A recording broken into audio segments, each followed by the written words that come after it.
Previously on From. Woo! From. What a good show. What a reveal in this episode. Oh my god. Maybe it's all connected. I've got some theories for you. Oh, I saw that coming a mile away. So, Murray, we can finally talk about last week's episode that you've now seen. Oh my god. Yes. Okay. So I know what you mean by the drive sequence was really weird because like you can't see much happening. But what a situation. Like what a situation. That was wild. Yeah. Just a bowler ass episode and him like struggling to breathe and oh man. Just what a cool sequence just from start to finish, that jam-packed episode.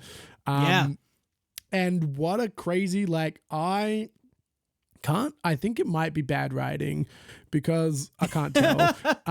But Boyd's decision to walk out is truly insane, where it's like you need to save your son's life. You are the only person who has the blood type that he needs.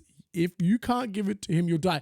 I've got a solution. I'm going to walk straight up to the monsters in what is arguably a suicide run because there was no guarantee that was going to work. In fact, there's no reason it should have worked. Nope. And then what was he going to do? Just fucking casually walk back in like these things aren't going to rip his face off for some reason like they have with everybody else in the goddamn TV show? Like, damn, Boyd, you a fucking idiot. Yep. They made him so stupid. That's what I said last week. As soon as he went out there, I was like, he's dead, he's dead, he's dead. It was so dumb. And I'm really confused why they walked away. Like, yeah. It feels to me like this is, like there's something bigger at play. Like the monsters aren't the actual point of this thing and they're being guided or controlled by someone else. Because otherwise it's just really shitty, right? It has to be like shitty plot point, plot armor, dumbness, unless there's something else happening. It's definitely not an experiment because Jim is pressing that agenda way too freaking hard for it to actually be and it would be a really weird payoff now to be like, yeah, actually it is an experiment, unless he went absolutely insane and everybody's like, you're a fucking moron. And then like 2 seasons later, they came back around and were like, actually, he was right. And like, you were all wrong. And this is actually the story of like how people are like blinded by their kind of ambition or needs or whatever. Yeah, because so that was last week's episode, and I can't remember if it was last week's episode or the week before, where we found out that the nurse's fiance is a junkie. Was that last week's episode that came up? I think it was when is it? The week before, because it happens right at the end of the episode, because she gets the morphine and she drinks it. Kate called it day one. Soon as that chick arrived, there was a scene where she was organizing the cabinet. Kate looked at me, she's like, she's a goddamn junkie. She's stealing from that cabinet. And then we watched the episode last night and she looked at me, she's like, did you tell Murray and the listeners that I picked it?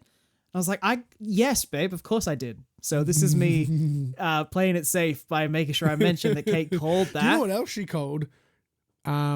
She called I would cut that thing open and look at what's inside, because that's the first thing that they decided to do. As soon as sunrise, they're like, let's get this thing in there. Let's rip it apart. Let's figure out what it was. And human. What a weird, interesting twist.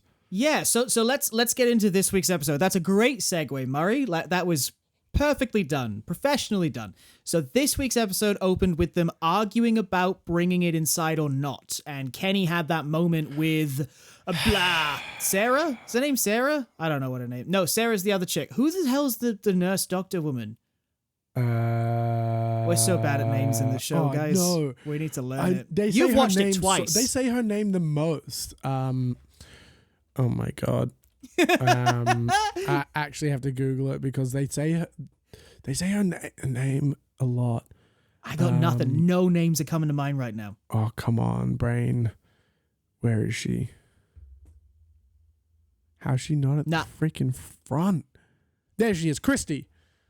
Oh my God. Yeah. Okay, Christy. So Christy and Boyd were all for bringing it inside. Kenny had that little storm off moment. And then Christy and Kenny had that awesome heart to heart. Well, I say heart to heart. They had that moment, which was like, I did everything. I was there. Now your fiance's rocked up and I'm not needed anymore. I refuse to go in there with you.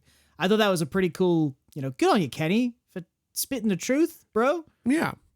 Yeah. And also him being like, I don't want you to die, but I don't know how to say that. Or what I really love that moment, but after James talked about this TV show, I've peeked through the veil, and it's really frustrating because there's like moments, especially in this episode, where I'm like, my God, that was trash. Like their argument over bringing the creature inside escalated in like a really inorganic way, where they were just like, we should bring it inside. I don't want to bring it inside. Well, fuck you, man. Everybody's gonna die. Oh, like, fuck this. I'm leaving. And I was like, Kenny, calm the fuck down, dude. Like, what? Why are you bipolaring so hard, dude? It was a weird thing, especially because, like, it's such a, as they all said, like, it's such a good thing to be able to see inside it. And now they've got the bile, which they might be able to use, that might have the worms in. So that was a really good reveal when it's like, there is no blood. What the fuck did the worms do? Unless they're already like that. That's what my question was. Unless it died because there was nothing really there for the worms to feed on. So they basically ripped it apart. What was left? With Boyd, there is blood for them to move through and feed on, and the rest of it, maybe whatever else was powering the bus boy, the worms just devoured it straight away, and that's why he died. Maybe that's something. Anyway, the one thing I want to point out, right, that Kenny was onto it and he was worried. As soon as they brought it in, me and Kate were like, chain that motherfucker down. Because as soon as they showed the body outside, it showed his claws on the gravel. And I said to Kate, I was like, they're going to touch him and his claws are going to like grip the rock. So something's going to happen with those claws. And sure enough, the first incision she made, that hand moved. and I was like, chain him. Chain his arms together. Just chain them beneath the fucking table. So dumb. Oh my God. Dumb. Hundreds of chains. Nothing. I would absolutely chain it to every fucking surface. What a stressful episode. What a stressful episode, though. Of just dumb decisions from start to finish. Yeah, and then the vision that the junkie fiance had, that was right. I want to talk to you about this because it seems now that Boyd has put the worms into the. By the way, this is a clue, and I don't know if it's a Stan thing or if it's a production thing, but in the Stan blurb of the episode, they refer to Busboy as a capital N nightmare capital C creature. As in that's their official name. Nightmare creature. Okay, so we're calling them we'll give them the name nightmare creatures. No, I'm not saying that's what we have to call them. I'm just saying that is an interesting bit of like outside the TV show information. Rather than like Monster 1, Monster 2, they're calling it a nightmare creature. A nightmare creature. So is this a nightmare? I mean, obviously, but like, are we alluding to something else? Like this is a dream space or this is, or something like that. I just thought it was very interesting that they capitalized it because it wasn't like nightmare creature, lower capital description. It was capitalized. Like, that's title. The name. Yeah. Also, that chick's pregnant. Also, that chick is also dreamy, otherworldly. Oh, there's so much to talk about. But before we get to that, what were we just talking about when I was talking about the vision, creatures? The dream that the vision, right. The junkie had. Boyd put the worms into the nightmare creature, and now two different people are experiencing the ballerina box. So Boyd and the junkie? No, Boyd is not anymore. Algernon and the junkie. What the fuck was that thing trying to drown Algernon? Because that was not the ballerina. No, but it is. I think it's whatever the thing is. You know how the Marine was like before they come back? Like he didn't seem like... Okay, so they plural. Worms, could be a ghost. I don't know, but it's definitely ballerina related. Kate got the shit scared out of her with that bathtub scene. Yeah, it was pretty spooky. She jumped so hard it made me jump. The worst part, because he's like, I don't take baths. And I was like, oh, that's coming back. As soon as he was like, I don't take baths, I'm like, they're going to pay this off somehow. So I wonder if this curse preys on your nightmares. Oh, you reckon he's got a nightmare about baths? I don't know. But he was fully dressed when he got into it, which was weird. He was a never nude. Like, he was fully dry. Like, he's got some denim cutoffs on. Yeah. So, like... I think there's a thing about baths in his past, like so, and she was dreaming, she was having the junkie nightmares. So I don't know if that ties in somehow.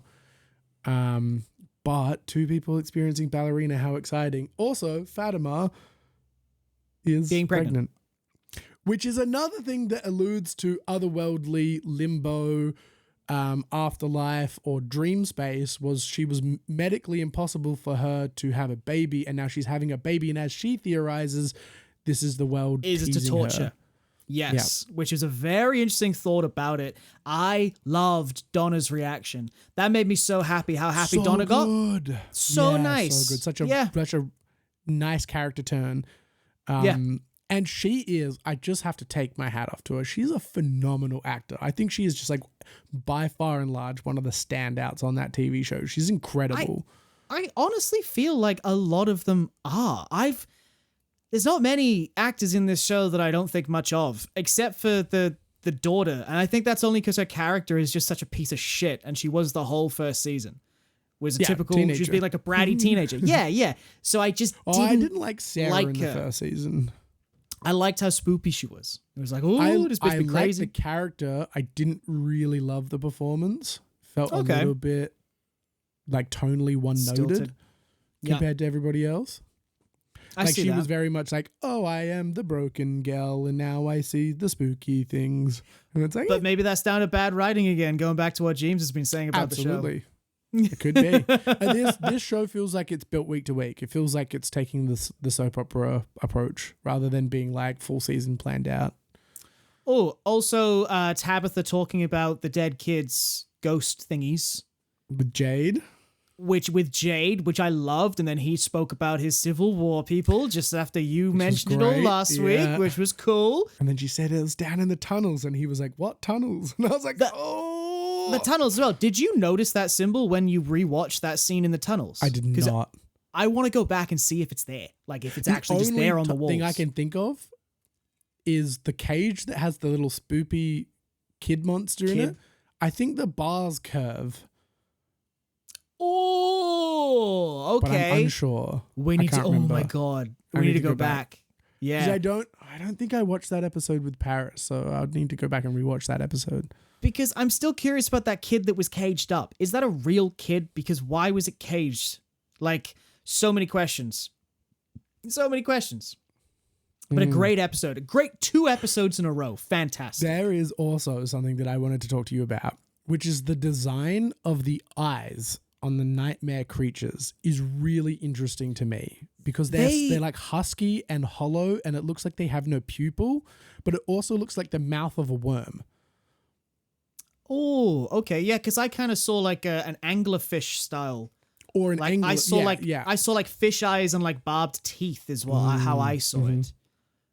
Which kind of makes sense. Like, I don't know, like the slow moving, they're not really running after things, are they? They're just floating along and something comes into their light. Yep. Oh man, I can't wait. I don't even know how many episodes are left, but there's so much going on right now. I think there's 3. I think there was 10 in the first season. Also, douchebag human busboy with the drone. Just the worst. Such a bad... I'm so glad Jim called him out. He's like, what is your actual problem? I'm like, yeah, what is this dude's actual problem? He's such a fucking one-dimensional jackass. I laughed out loud when Jim was like, do you feel better after saying that? Do you feel better about that? And it's like, you go, Jim. You fucking tell him. Yeah, fucking tell him. We're a loser. Oh, but that's why I brought him up. His last comment about if it is an experiment, there'd be people here in on it. Oh, Jesus, Godfathers. I love this show. He's going to so much a lot of stuff for a lot of people. He's going to get people killed without a doubt in my mind. I'm very interested to see where it goes. Any other thoughts on this episode? Or are you just keen as hell for the next week? I'm super keen, but I speaking of Busboy, I think he's going to like turn Jim into a monster. Busboy, human Busboy? Human Busboy. Yeah, sorry, human Busboy. Jackass. It's almost like something's been knocked loose in his head since that accident. Totally. Yeah, he's definitely a different person. Yeah. And also, me and Kate laughed our asses off when the kids were like, oh, we want to go see Victor. We want to go to Colony House. And he's like, no, you're not going outside. So and then Tabitha's like, I don't see a problem with that. And then me and Kate both looked at each other and was like, don't undermine my authority, and started laughing. And then he took her outside and was like, don't undermine me in front of the kids. And we were like, holy shit. Called it. Yeah, there's definitely something not right with Jim anymore. Like he's a very different person. Yeah, I'd be interested to see if any of this is like echoes of something in his previous life before coming here, though. Maybe he was like schizophrenic or had paranoia or something. Or maybe he was just like a bad dad or a bit of a jackass or something. Yeah. Because like, is Tabitha seeing the ghost children because her infant died? But then why wouldn't he? Because his infant also died. True, but he's almost looking at it like a problem and asking all the questions, right? And now he has the voice over the radio. So it's almost like this place is leading them all down different paths all at once. Even Victor with the trees moving, maybe that's just something for him. It's not actually for anybody else, and nobody else can see it and is being drawn to it. But it almost seems like everybody there has their own challenge, their own gauntlet, their own thing that they're going through that nobody else can appreciate or help with. They have to do it themselves. And it's only targeting them. I wonder if like Colony House is Donna's. Like what is hers? Oh my God, man. Oh, we'll have to watch. I just can't wait for next week. Every week, man. I'm like, when's from? Monday. I wake up on Monday morning. I look at Kate and I'm like, From tonight. It's a new episode of From. We get to watch it. So excited. I think with Tabitha and the kids, they're like very different ages though. Thomas, I think she said he was like 2 months when he died, and these kids are like 8 or 10 years old. But who knows, man? There's lots of them. There is. Also, I freaking lolled when Donna was like, and there's evil trees that take you into dungeons. Don't ask me, Boyd said. And I was like, they're not evil trees. Like, he never said they were evil, and he never said the dungeon was evil. Like, what? It's almost like Boyd needs to fucking tell them what happened finally instead of just carrying on like they have been, hey? Instead of being like, I jumped in a tree and ended up in this magical dungeon where I got a curse, but also the dungeon doesn't exist. Just letting you know. The ballerina? She might. Jury's out on that. I think she definitely does. Yeah. And so 2 people with the curse, dude. That's why I'm like, it feels like these things are plugged into like the matrix of the world that they're in, because he put a virus into them and now it's just spread in an unnatural way. Well, maybe Elginon, when he remembers that dream, he remembers what he needed to remember, maybe that's going to give us some more context. I hope he doesn't die. I'll be really mad if he gets drowned to death in that bathtub. He won't get drowned to death. I'm calling it that this is a vision, just like with Boyd. He's not actually drowning. He's just going to wake up choking in the bath. It's like he fell asleep or some shit. You know, it'll almost be played off as one of those. Like Boyd's have all been nightmares. Some of them while he's awake. And Jade. Yes. And Tabitha. Because Jade's been hallucinating old mate, the book guy. Because Tabitha was like, who the fuck are you talking about? Also, when she picked that it was Victor straight away. That's so good. And Jade got He's sad like, about it. man. I was like, yeah, of course, dude. Jade, you fucking idiot.